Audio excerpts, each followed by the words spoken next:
Question होंगे मेरे प्यारे बच्चों। एक बार दोबारा आप सबका संस्कृत कक्षा में स्वागत है।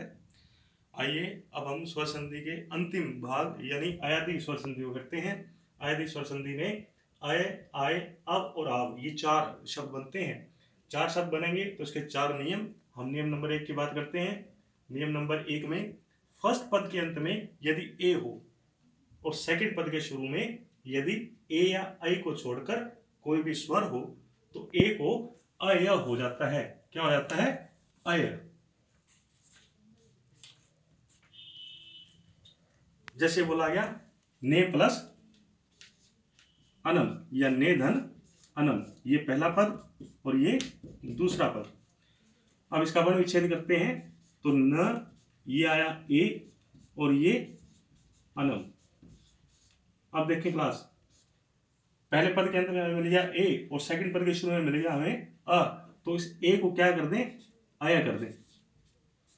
एक बार इस शब्द को एज इट इज लिखते हैं। जैसे ए के बाद था अनम और ए को हमने कर दिया अय, तो अनम बच गया, तो अनम हमने लिख दिया यहां पे और ये आया न। अब देखें, जिन व्यंजनों के नीचे अलंत लगा हुआ है वो व्यंजन आधे, और यदि उनके बाद कोई स्वर है तो स्वर का काम है कि वो अपने से पहले आए हुए आधे व्यंजन के पास जाए और उसको पूरा कर दे। तो ये आ गया इस नए के पास, ये इस नए को पूरा करेगा। ये आ गया इस ये के पास, ये इस ये को पूरा करेगा। और ये नम का नम बच गया और हमने नम लिख दिया नए नम। आई क्लास, अब हम इसके दूसरे नियम की बात करते हैं। दूसरे नियम में हमने बनाना है आय। क्या बनाना है? आय। तो आय बनाने के लिए इसका नियम है कि आई के बाद यदि ए आई को छोड़कर कोई भी असमान स्वर हो तो आई को आय हो जाता है। जैसे लिखा गया नई प्लस अकह, ये पहला पद, ये दूसरा पद। पहले पद को वर्ण विच्छेद करते हैं तो ये न, ये आया आई और ये आया अकह। तो आई के बाद आ गया अ, तो आई को क्या कर दें? आई। और एक बार इसको एज इट इज लिख लेते हैं। फिर वही कि जिन व्यंजनों के नीचे हलंत लगा हुआ है और इसके बाद कोई स्वर है तो स्वर को भेज दें व्यंजन के पास, हलंत वाले व्यंजन के पास, ताकि उसको पूरा कर दे। तो ये आ गया न के पास, ये बना नाय। ये आ गया य के पास, ये बचा य। और ये कह का कहा बचा हुआ है, उसके पीछे लगी विसर्गें, तो शब्द बन गया नायकः। क्लास, अब हमने बनाना है अब। और अब के लिए जो नियम है वो है कि पहले पद के अंत में ओ हो और उसके बाद यानी दूसरे पद के शुरू में ओ या औ को छोड़ के कोई स्वर हो तो ओ को हो जाता है अब। जैसे हमने लिखा ओ प्लस अन। क्या लिखा? प्रो प्लस अन।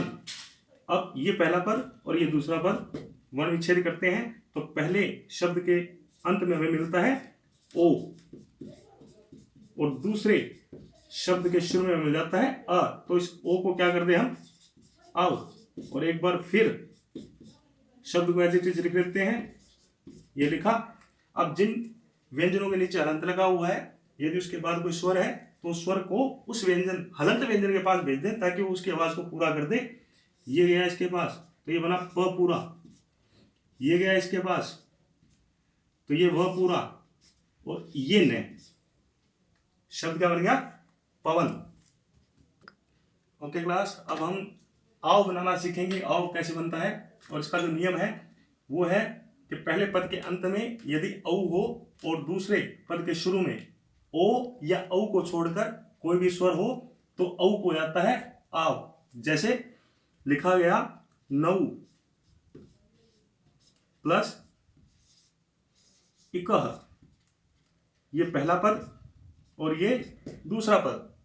अब पहले पद का वर्ण विच्छेद करते हैं तो हमें मिलता है ने और औ और ये आया इकह।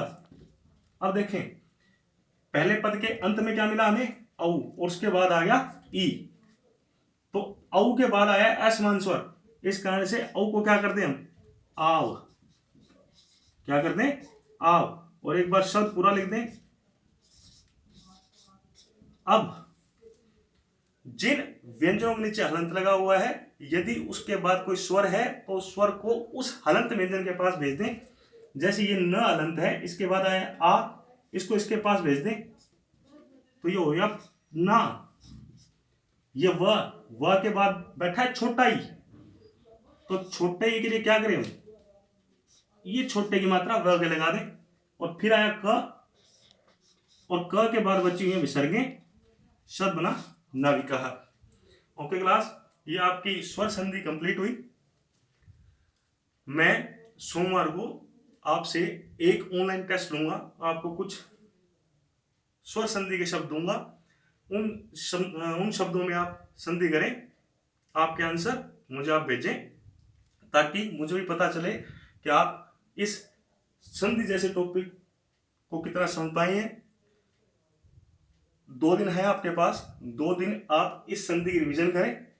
दोबारा बता दूं कि संधि के 5 स्वर संधि में जो जो मैंने आपको करवाया है, चाहे वो दीर्घ स्वर संधि है, चाहे वो गुण है, चाहे वो वृद्धि है, चाहे वो यण है, चाहे वो आदि है, उन 5 का मैं एक मिक्स टेक्स्ट दूंगा आपको। आपके पास 2 दिन है, 2 दिन आप अपनी अच्छी से तैयारी करें। मंडे को ऑनलाइन टेस्ट आप सबसे मैं लूंगा। Okay class, thank you very much.